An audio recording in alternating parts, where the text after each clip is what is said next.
The Death Mage Who Doesn't Want a Fourth Time. Side Chapter 5. Vida.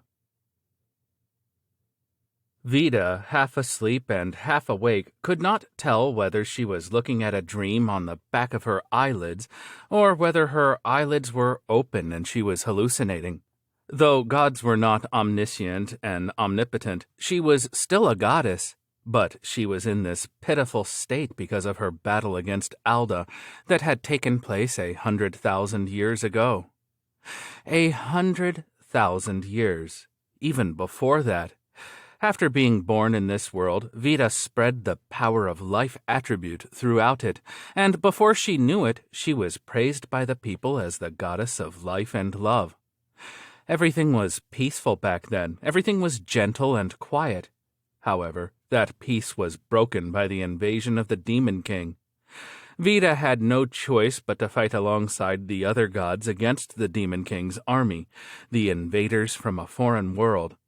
During that time, at Zuduwarn's suggestion, it was decided that champions would be summoned from another world.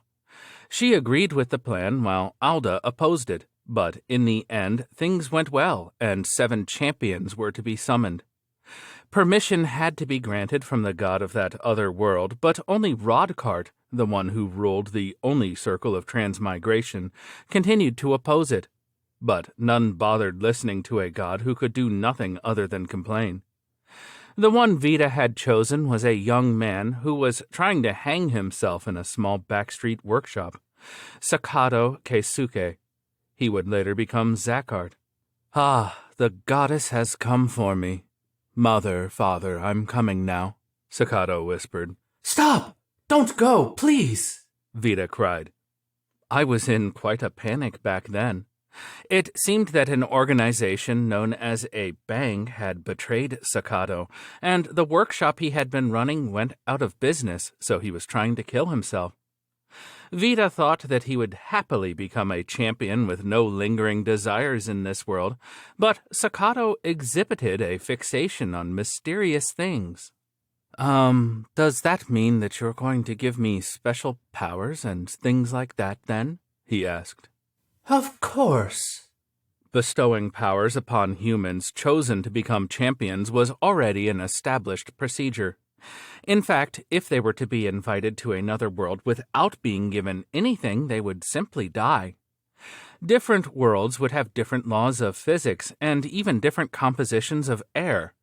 There weren't such great differences between Lambda and Sakato's world, but if Sakato was simply taken to Lambda without any adjustments being made, it was possible that his lifespan would be shortened, or he would transform into a bizarre creature due to the mana floating about in the air. Vida would adjust his soul to prevent that, but these adjustments would become what were referred to as champion's powers. The blank space of the soul upon which adjustments could be made were called the qualities of a champion. The adjustments could have been made more freely if Rodcart, an expert on this matter, had cooperated, however. Also, magic did not exist in this world called Earth that Zuduwarn had made a connection to, so none of its inhabitants were able to use mana.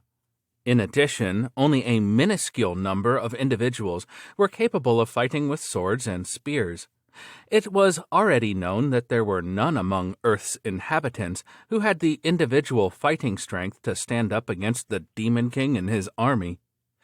Earth's weapons could not be taken to Lambda. If they were, since the laws of physics were different in Lambda, it was certain that they would break after being fired once, misfired, or even explode.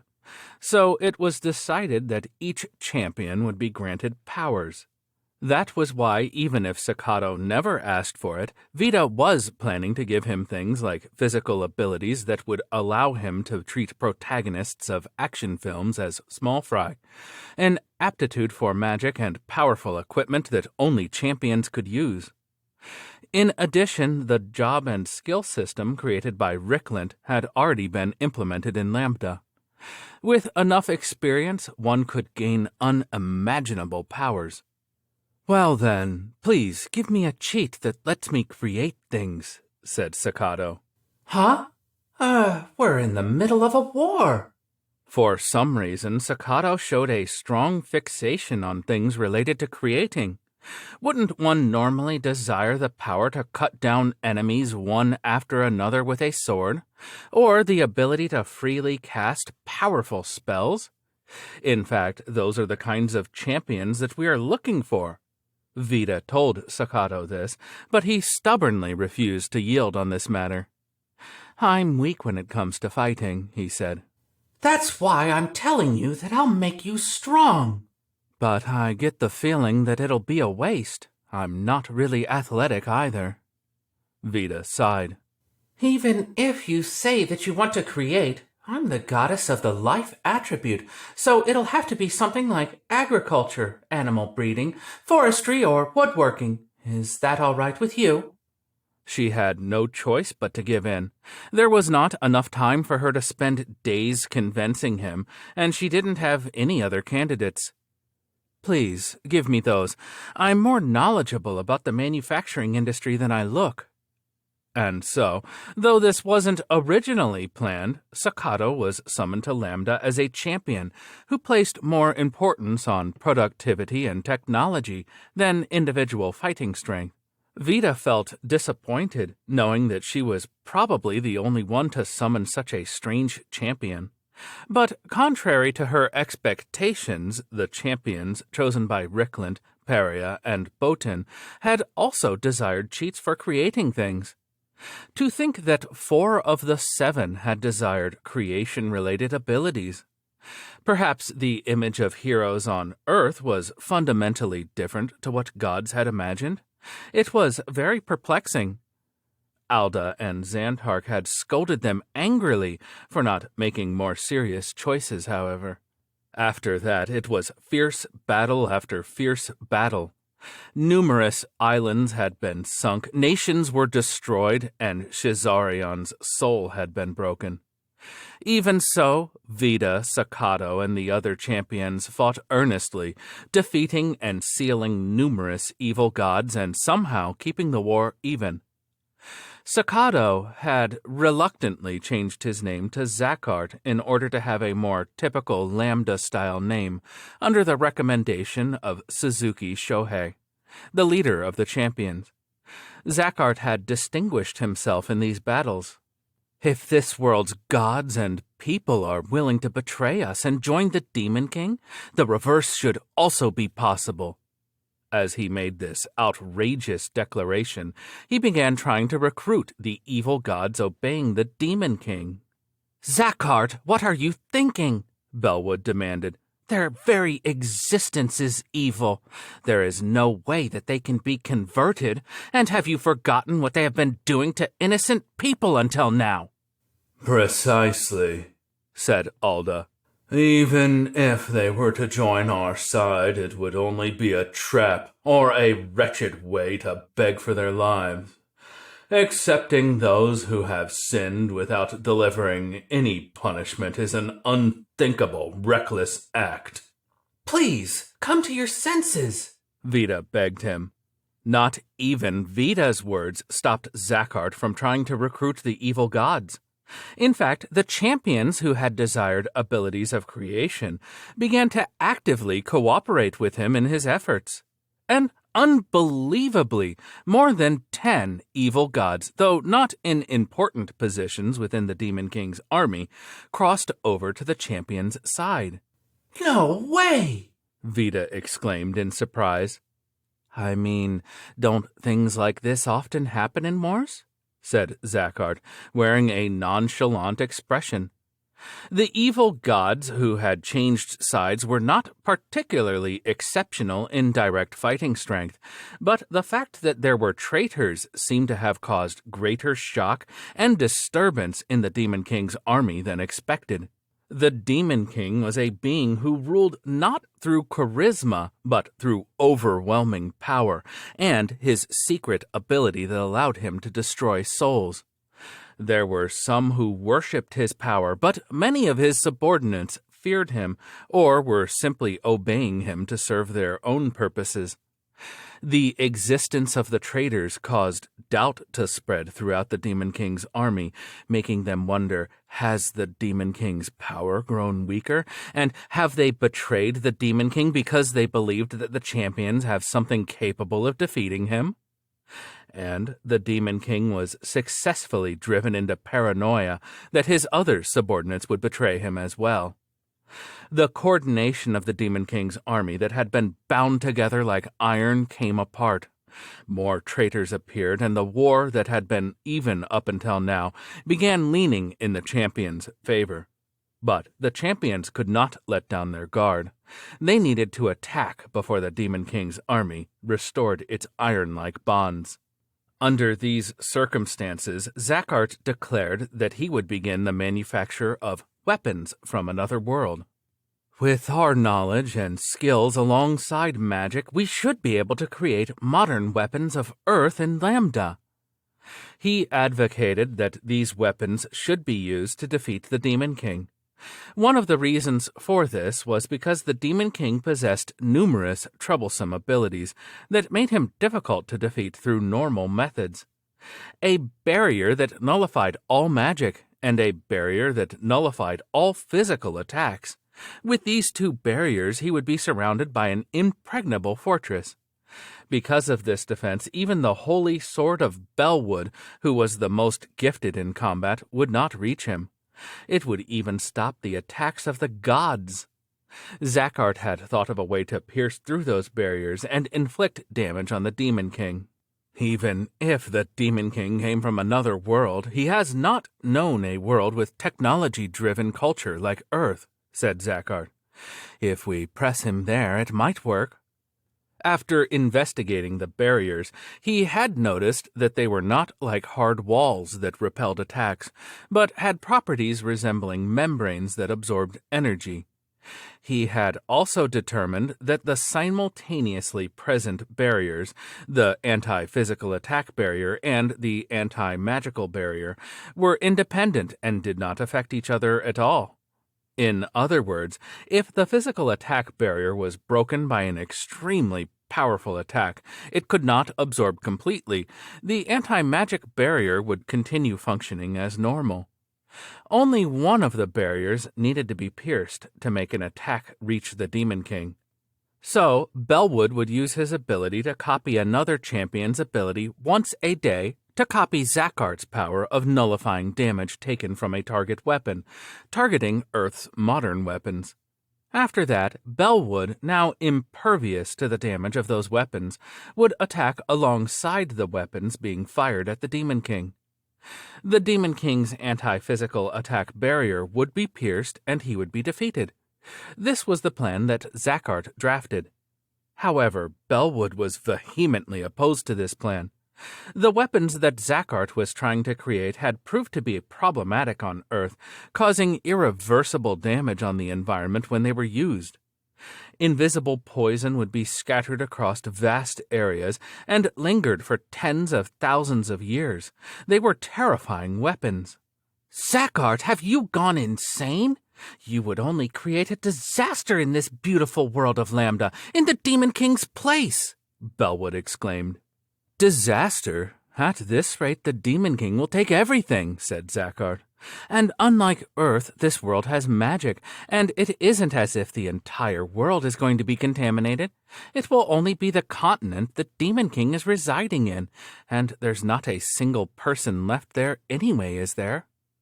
But there are people who were evacuated from that continent. Some of them are in the volunteer army that is fighting with us. Can you say the same to them when they are risking their lives to reclaim their homeland? Can you tell them that even if the Demon King is defeated, they will never have a homeland to return to? I do feel bad for them, I really do, but if we aren't prepared to make sacrifices, we can't win. And Suzuki, aren't you just unhappy with the fact that I want to make weapons from Earth? And so the four creation-minded champions, led by Zakhart, who were in agreement with the creation of the weapons, separated themselves from the three battle-minded champions, led by Belwood.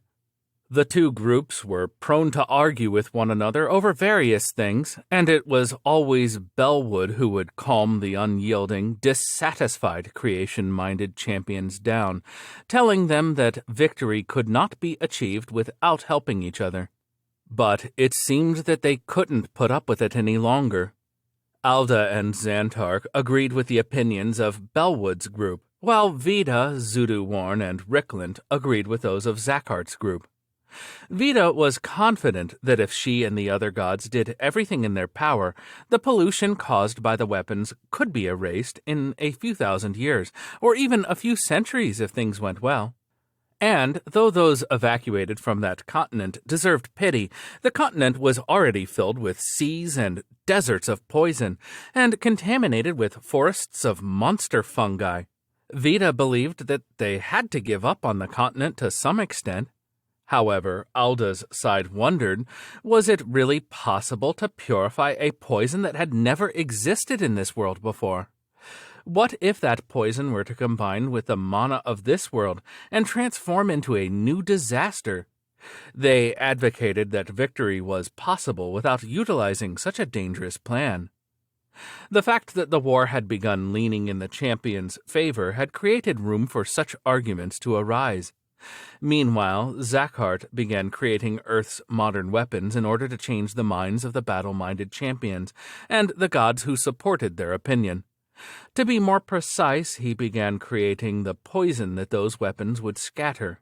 He was trying to create a far smaller amount of diluted poison to determine whether it would be possible to purify it with this world's magic and the power of the gods, and if so, how long it would take to do so.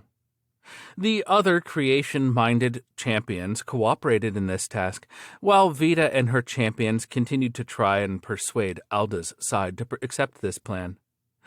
At this time, the Demon King's army suddenly went on the offensive. The Demon King separated his army into two and began a large offensive movement, with no hesitation to make sacrifices. One of them was a large force that charged at the volunteer army's camp where Bellwood and his companions were, commanded directly by the Demon King himself. The other was a small army that closed in on the weapons manufacture workshop where Zakart and his companions were, led by the Demon King's close aide. Bellwood and his companions, alongside the volunteer army, accepted the challenge of defeating the Demon King that was approaching them. Vida tried to leave in order to help Zakart and his companions, but Alda and the other gods stopped her. Zakart and the others are champions as well.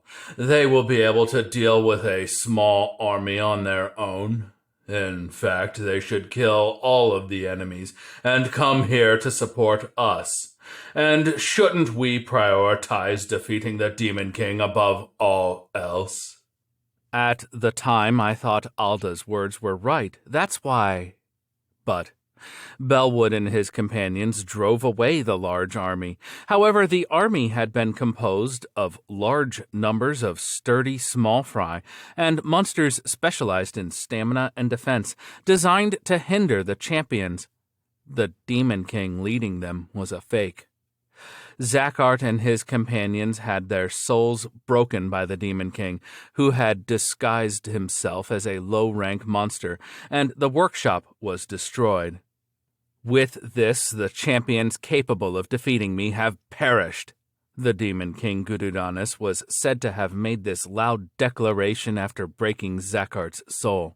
The Demon King had considered Zakart's group more powerful than Bellwood's, and feared them more. He had been worried that the plan that they had made would one day threaten his life.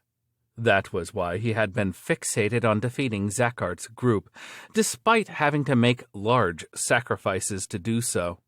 He had even destroyed their souls so that they could never be revived. Vida, Zudu-Warn, and Rickland desperately tried to revive them. They planned to piece together the broken fragments of their souls in an attempt to resurrect them.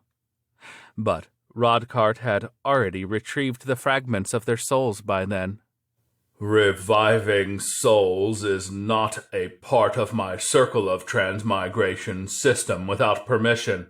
Souls pieced together from fragments at that. There is no telling what kind of flaws doing such a thing would cause in the system. If possible, I wanted to return them to their original world, but I do not have the power to interfere with worlds outside of my jurisdiction. For this reason, I have restored 4 souls worth of fragments into a single soul and placed it in my system. This needed a considerable amount of effort, but not as much as fixing unexpected errors and bugs. The souls of Zakhart and his companions had already gone to a place where Vida could not reach them. What happened to them is a pity, but for their sake we will defeat the Demon King Gurudanis with our own power and save the world, Bellwood declared, holding his holy sword high. After that, events I don't even want to remember kept happening one after another, didn't they? In terms of results, Bellwood was victorious, Lambda was saved, but too many sacrifices had been made. Bellwood and the other 2 battle-minded champions survived. However, all of the 11 gods other than Alda and Vida had lost so much power that they had essentially died. Not a single member of the volunteer army led by Bellwood had survived. There were numerous regions that remained contaminated, including the continent that the Demon King had made his domain. Many of them remained unpurified even 100,000 years later, spreading and becoming known as Devil's Nests. The surviving people, all of the humans, elves, and dwarves, numbered less than 3,000. Our losses were great indeed, but we're still alive. We have to continue forward. Please, cooperate with us for the sake of the future, said Bellwood, extending his hand. But Vida rejected him. Time cannot be rewound, no matter how much I regret. What has been lost will never come back. To make up for our losses, I should have taken his hand. Alda was not wrong when he said that, but I could no longer trust them. Wasn't there supposed to be no sacrifices made? It was true that there was no guarantee that the Demon King would have been defeated if Zakhart's plan had been put into practice, but shouldn't Bellwood have listened to his opinions? Gunpowder and matchlock weapons, landmines and steam engines. Bellwood had opposed Zakhart at every turn, stopping all of his ideas. It was true that what Zakhart had in mind was dangerous and even would spell disaster for this world if misused. After hearing it, even Vida had countless discussions with him about it, thinking that it would be dangerous to put the plan into practice exactly as he had suggested it. But even so, she had discussed it with him. She had not denied him without hearing what he had to say. And no matter what she did, she could not let go of her doubts surrounding the events when the Demon King had closed in. Didn't Bellwood and Alda abandon Zakhart and his companions on purpose? Wasn't it possible that they had intentionally allowed themselves to be deceived by the Demon King's trap?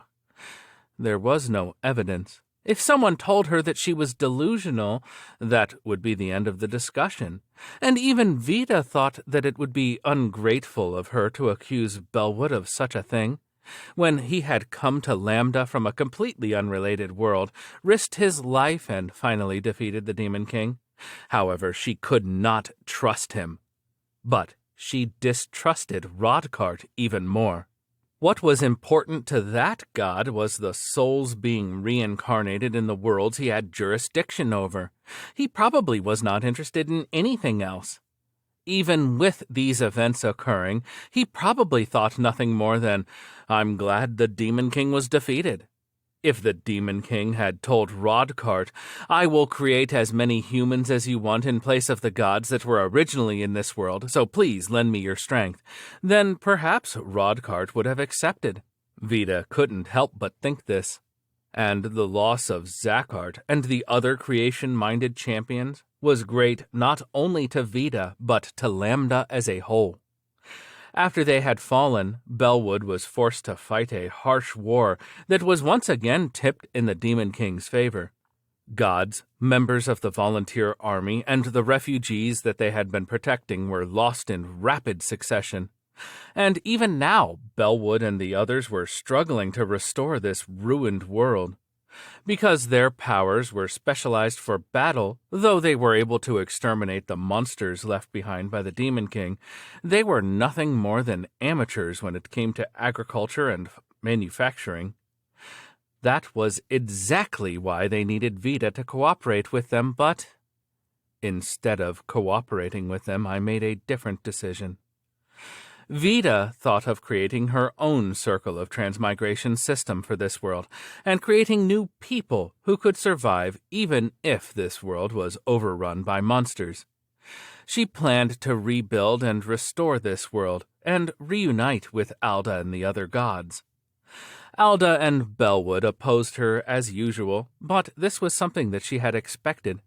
They would have acknowledged me if my endeavors paid off. I thought that I had no other way to convince them, when words would not reach them. That was why she didn't listen to the words of Alda and the others. If one asked her whether she wanted to get back at them, she wouldn't have denied it either. And then Vida gave birth to numerous new races. She poured vitality into Zakart's remains and successfully turned him into an undead. She had wanted to fully resurrect him, but her attempts failed thoroughly. It seemed that without the soul at hand, or someone who could control death itself, reversing life and death was impossible. That was why she was only able to create a puppet with fragments of Zakart's memories and knowledge that moved based on the few residual thoughts remaining in his body. But I don't think he would be angry. He was always saying that whatever can be used should be used, as if it was his favorite phrase. And so, with the help of the former evil gods, who had joined her as subordinate gods, she imitated the circle of reincarnation system left behind by the Demon King, creating her own original system. Though it did work, it was nothing more than an imitation of the Demon King's system that was an imitation of Rodkart's system, so bugs would constantly appear.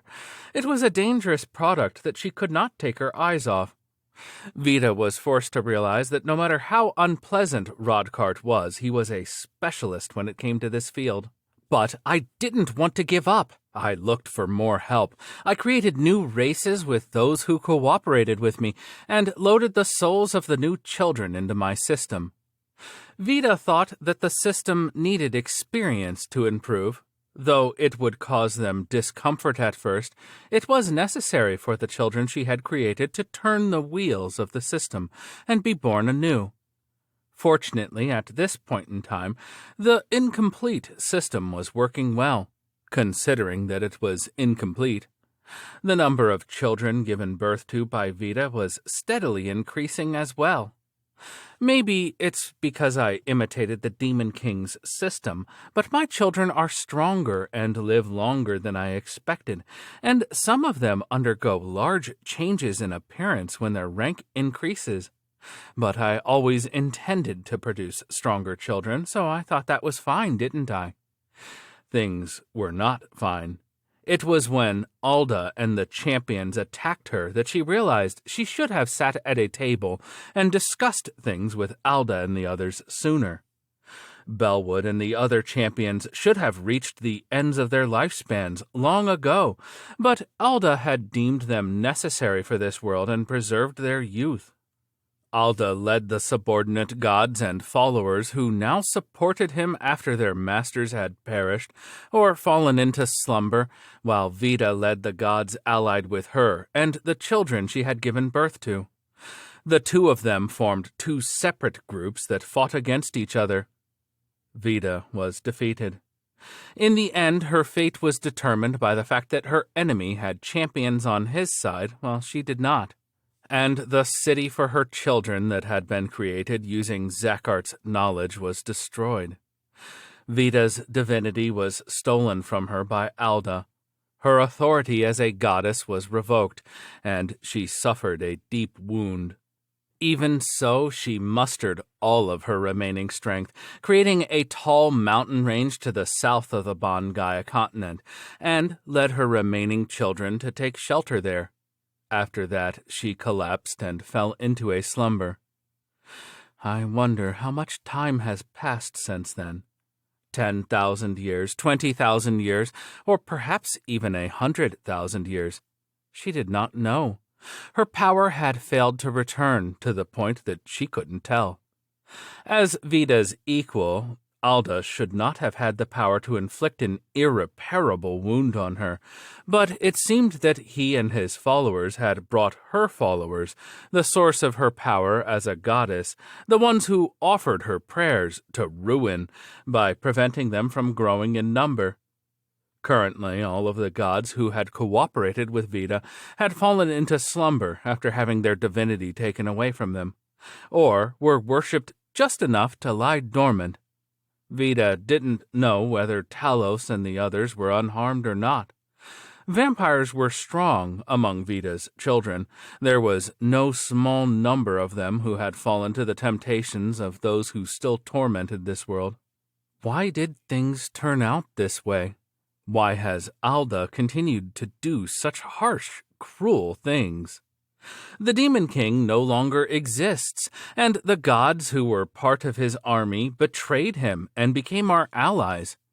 They were doing their best to make up for what they did. So why do you still hate them? The one who tore their chance to atone into pieces is you. The one who teaches that criminals should atone for their wrongdoings and that they are no longer criminals once they have finished atoning is you. Why do you hate the knowledge and technology from Earth so much? It's thanks to none other than the champions we summoned from that world, Earth, that we even still exist. Why do you criticize my endeavors so much? The one who couldn't trust Rodcart, the one who doubted him, is you. Why do you try to destroy my children? Why haven't you noticed that the truly evil gods have taken advantage of that and built a nest inside your pocket? At this rate, everyone will become exhausted and only destruction will await us, so why? I don't understand. At that moment, a certain premonition crossed Vida's mind. Perhaps it was caused by Zakart's remains that were resting next to her, or a little of her power had been restored, or perhaps Rickland and Zuduwarn were lending her some of their power from wherever they were gathering it.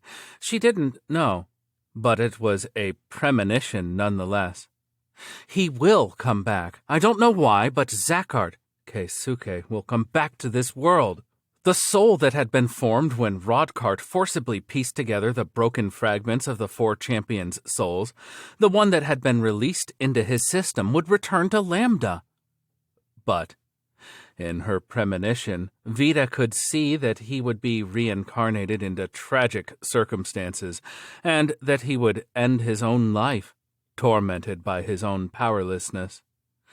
All of this would be instigated by Rodcart. I can't let that happen. This wasn't something that she could overlook. He currently didn't even have fragments of memories from the past. His personality was completely different as well, but Vida could not abandon him. Now that she thought about it, she hadn't even been able to do anything for Keisuke and the others. She hadn't been able to repay them for anything. So, to make up for it, she would repay them just a little bit now. With this in mind, Vida sent several divine messages. She was worried that there wouldn't be anyone left to hear her voice, but it seemed that the divine messages had been delivered. And the moment her premonition became reality, Vida mustered all of her power. Her hands were so powerless that her heart felt as if it would break from how pathetic she was, but even so she extended it. She supported the soul that had fallen into this world with her hand and scooped it up. As she did so, she noticed that 3 troublesome curses had been placed on it. Rodcart? Vida could not undo the curses, but before she could feel disappointed, she noticed something peculiar about the soul. She noticed that the soul was imbued with the mana of an attribute that did not exist in Lambda, and yet was somehow familiar, and that the soul had an unusually large amount of blank space. I see. It has 4 champions worth of blank space. And because Rodcart forcibly put the pieces back together, it created even more blank space. Even so, there is simply too much blank space. I have to fill it with power so that he isn't defeated by the curses. Huh? To begin with, Vida tried to place the power of the life attribute that she had once rolled over into the soul. However, the peculiar mana that the soul had already been imbued with engulfed that power and absorbed it. How strange! I wonder if it's because my power has waned. Well, then my divine protection... This isn't working either. When she tried to bestow it her divine protection, that was quickly engulfed as well. She had been aware that divine protections were difficult to bestow upon those who did not believe in the god granting the divine protection, but the divine protection had been engulfed. Just what could this mean? Well then, what should I do? There were few things Vida was capable of doing now. She had previously been able to grant special powers and cheat-like abilities, but she didn't have the power to do that now. If she pushed herself, she might be able to grant the soul a single power, but it would be terrible to see it being engulfed as well. All right, let's do this. Vida scooped up the tiny amount of residual thought that were left in Zakart's remains. In those residual thoughts, she wrapped some of her own blood that was running from her wound. And then she added these to the soul. Perhaps they had once been a part of the same soul. This time they unified with the soul without any interference from the mana. With this soul has received my blessing. Its unhappy destiny should become a little better. And though his growth may face walls, it won't face any limits. It will become easier for new jobs to appear, and it should affect those people around him too. Well, the bad luck in his future will get stronger, though. But this mana, I felt it somewhere before. No, it can't be. And then Vida released the soul into the system that she had created herself. With his soul's compatibility, he would be born as either a vampire or a dhampir. And since most vampires didn't make children normally now, it was likely that he would be born as a dhampir. He might be born into even harsher and crueler circumstances than if Vida had not interfered at all. Now, I just need everyone to hear my divine messages and make their move. I'm sorry that this is all I can do for you. You risked your lives to save a world you had no connection to, and even had your souls broken. I'm sorry that this is all I can do. If possible, I want you to love this world. The air, the wind, the earth, the greenery, the animals, the people, I want you to love everything. I'm sorry that I'm burdening you with more expectations after I've relied on you so much already. And then Vida's consciousness sank into slumber once more.